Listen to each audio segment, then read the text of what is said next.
Hello there. So, today we are going to do Energy Body Preservation 101, which is a little bit of a follow-up to the last few. And thank you, Debbie, for the nudge in this direction. So, I mean, this is where we're at.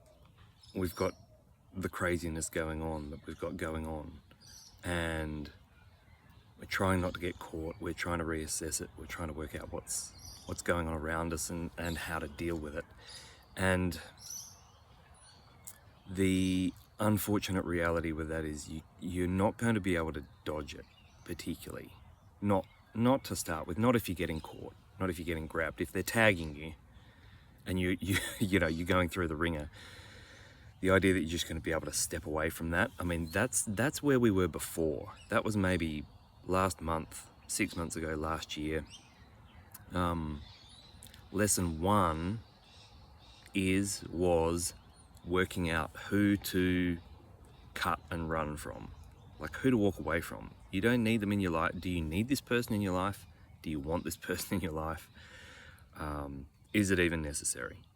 Can you just step away from the social norms, the boundaries,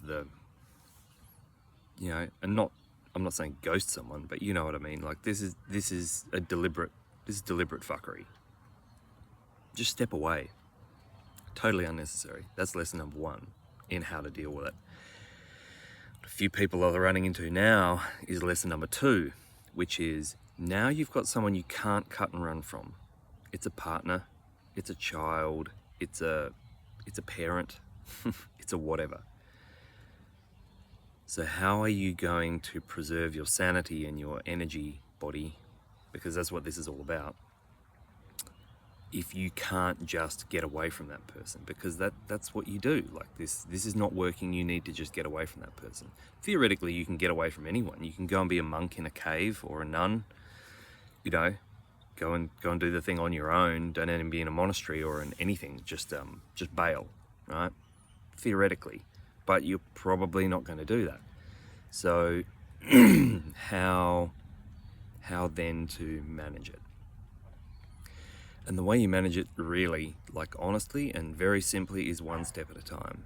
You are going to get got. That's just how it is. But then you're going to catch yourself. And this is where it all lies. When you catch it. When you can pull yourself out of the tailspin and go, oh, they got me again. Through whoever. Through my child. Through my mother. Through whoever. This person that you either can't cut out of your life, or you're choosing not to cut out of your life. You're like, this is ridiculous. I'm actually going to find another way through this, because it is possible. You realize you are got. This is the point. Here, the choice point, the turning point. Do you beat yourself up because you got again? Because treating yourself harshly, it's never worked before, but it's going to work this time. Wrong. That's not how you get anywhere. No, you congratulate yourself. Look at this. I realized what was going on, and I was only 4 days into a tailspin. Like, you might think that sounds ridiculous, but that's honestly how it's going. Because the next time you catch this, and then go back over it. What did they say? What did you say? How did it lead up? How did they lay the groundwork for the trap? I mean, it wasn't the person. It's usually these energies just working through the person. So it's not personal. You don't blame it on anyone. It's only yourself. Like when I just walked into the trap again. What could have I done differently? How did they lay up the groundwork so I felt like I was in a corner and I had no other choice? What did it take for me to realize that it was going on 4 days in? Great. It's always a blind side. If it wasn't a blind side, it wouldn't work. It's always going to be a blind side. Next time they blindside you, you're only in there 2 days. And you go in and you say, wow, look at what they did this time. These energies, not this person. The trap was laid in a very similar way, but with very different components, and they got me with that internal trigger and that old memory and that past life. Still got a bit to work on in me, obviously. I wasn't even aware they were still going inside me, but whatever these energies, whoever these beings are, they can see through me like cellophane. I'm like a pane of glass. So, great, they've used these things. Well, obviously, I can work on that, so I can't be got that way next time. And I'm getting better. I was only caught half the time. Next time, the trap will be more elaborate. It'll be sprung in a pressure situation when there's no time to think and no time to, and it'll get you. They get better and better, more creative. It's not really creative, but they just get more nasty about it. But now you're only in for 24 hours. Man, you're getting good at this. Next time they grab you, you're only in for 5 hours before you can turn it around and neutralize yourself. Then you get down to half an hour, then you get down to 5 minutes, and eventually you'll get to the point where you'll see it coming before it comes. I promise you that if you do the work, of analyzing what happened and being very truthful with yourself about what you did, about what the energies did through the other person, how the person would, because the person might change every time. Although if you cut out all the loose baggage in the cargo, it cuts down their options of how they can get to you. That's what you're doing. You're limiting their options of attack when you do this, when you clean up your life. And so you're going to get down to only a few key players that can get used. And that's why it's good to keep around you genuine, truthful, real people who are doing some work on themselves as well, because they can still be used, they can still be got, but they'll see it potentially, or they have the ability to see it just the way you've seen it. So you can even have a conversation with them once it's all blown over and gone, check this out. You said this to me, I said that back to you. I've got all these wounds that you didn't know about, or you did know about, but you thought you better push on them. I pushed back this way. It's almost like it was a setup. That's why you hang around with people like that rather than just any old person, right? You cut down the collateral damage. But you'll get to the point where it's coming at you and you'll feel it coming before anyone even opens their mouth. You'll be like, ooh, something's going to happen here. And then it'll come at you through a person and you're almost laughing. You're almost laughing because you can see it coming out of their mouth. You can see the shape of it, the swords, the shields, the battering rams. You can see it coming at you. The ninjas, the infiltration tech. And you know what it is. And you know the only way this is going to get you is if you swallow the hook. If you bite the bait, if you say the thing back, if you roll your eyes or shrug your shoulders, or, you know all the stuff, right? You've analyzed yourself as well as the persons that they're using, or the systems or the businesses to get at you. You know how it goes now. So you can see it coming. You know what they're about to say. You know what it wants you to say back. And you just don't swallow the hook. Neutral, calm, perfect. I'm not saying that's easy. It's very simple to just keep your mouth shut. Don't do any of the, don't have the last word. It's simple, but it's not easy. But you need to know why you're doing that. Sometimes it's better to talk than to be quiet. Like I'm not just saying this is what you do, because there's no this is what you do. What you do is every time you catch yourself in the tailspin, analyze the whole situation as if you were a third person. Look at what you did, look at what they did, look at what the play out was and the setup, so that you can spot that trap next time. And you just get better and better and better. Sometimes they're going to use anger, sometimes they're going to use sadness, sometimes they're going to use emotional, I don't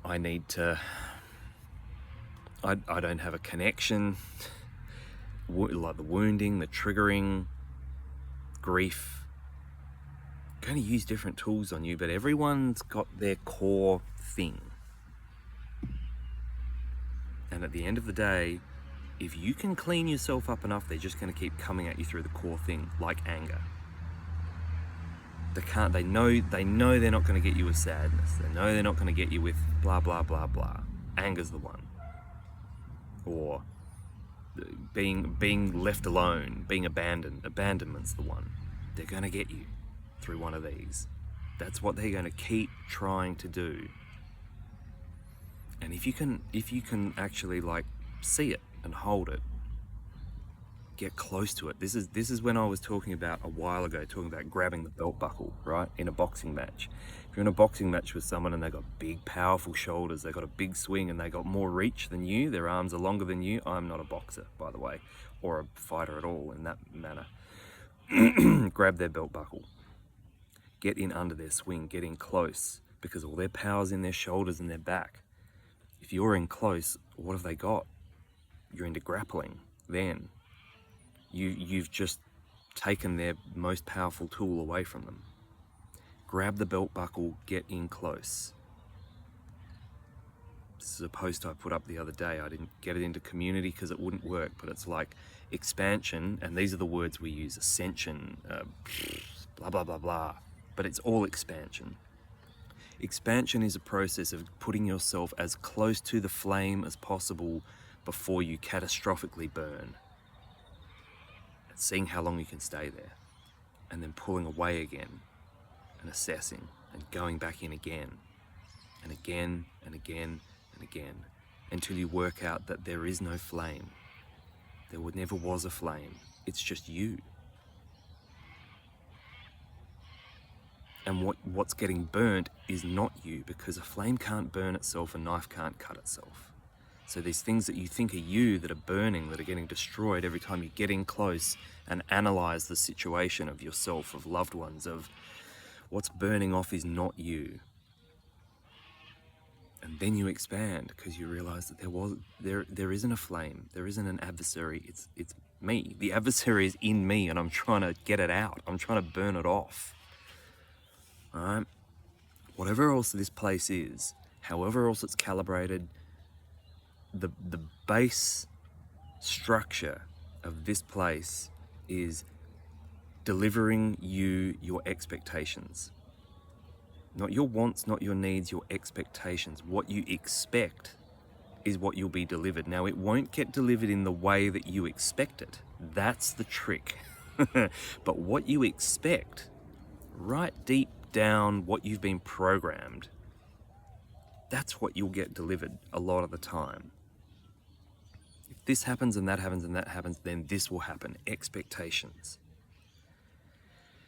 And you probably, unless you've done a lot of work, you probably don't know what your core expectations are, but that's what's getting delivered to you again and again and again, is core expectations, which is why a lot of these practices are about dropping that. Do not desire, do not want, do not expect.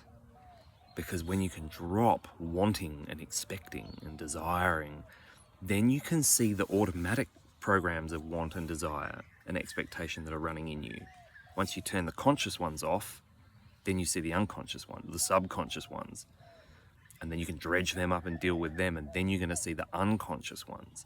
And some of them are really great. Good things happen. And some of them are really horrible. Bad things happen. But your expectations are used against you a lot by beings that can see through you like a pane of glass, even though you can't. So if they're milking you like a Jersey cow, if they can see through you like a pane of glass and they're just dredging this stuff out of you and throwing it back in your face,